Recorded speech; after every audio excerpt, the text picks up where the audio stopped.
Со денешната пресконференција сакаме да го искажеме ставот на кризниот штаб проти референдумот кој настапува под слоганот Македонија бойкотира.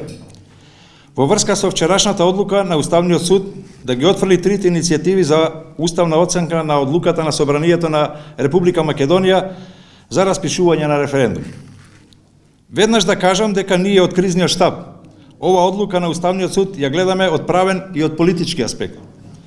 Од правен аспект сметаме дека собраниската одлука за распишување на референдумот е неуставна и незаконита, заради што судот требаше да ја укине или поништи.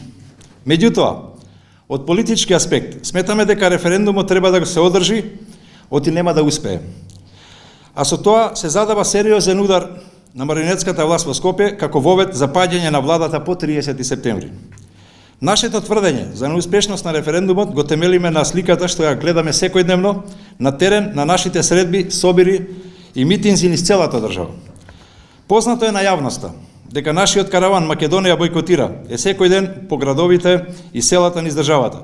А таму гледаме масовно определување на македонскиот народ и поголем дел од граѓаните за бойкот и неизлегување за референдумот.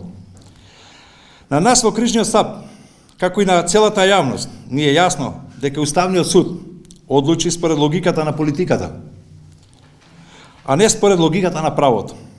Но овој пат ова на марионетската власт ќе и се врати како бумеранг. Оти после неуспешниот референдум започнува процесот на паѓање на ова ненародна власт. Без оглед на што власта фрли силни пари, притисок домашен и меѓународен, ова битка ќе ја добиеме заедно со македонскиот народ.